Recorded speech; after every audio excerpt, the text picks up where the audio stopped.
கர்த்தருடைய பரிசுத்த நாமத்திற்கு ஸ்தோத்திரம். ஆதாம் தனிமையில் இருப்பதை கண்ட தேவன், மனுஷன் தனிமையா இருப்பது நல்லதல்ல, ஏற்ற துணையை அவனுக்கு உண்டாக்குவேன் என்றார். இந்த ஏற்ற துணை என்ற சொல் பரிசுத்த ஆவியானவரை குறிக்கிறதா இருக்கிறது. 20வது வசனத்தில் அது ஏவாளை குறிக்கும் வார்த்தையாகவும் உள்ளது. இதை ஆங்கிலத்தில் சூட்டபிள் ஹெல்பர் என்றே மொழிபெயர்த்துள்ளார்கள். ஆனால் எபிரேயத்தில் ஏசர் கெனெக்டோ என்பதன் பொருள் மிக ஆழமானது.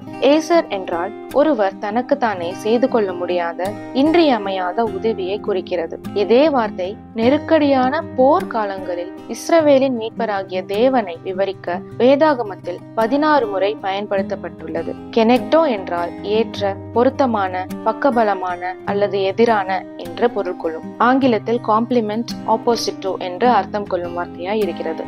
தேவனுடைய இந்த காப்பாற்றும் உதவியை எலியேசர், எபினேசர், அசரியா, அசரியேல் போன்ற வேதாகம பெயர்களில் காணலாம்.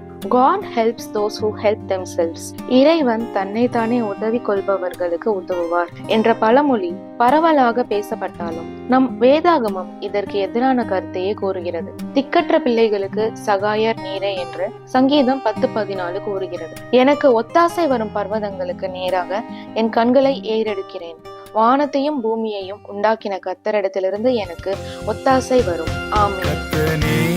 என் துணையானி நித்தமும் என் நிழலா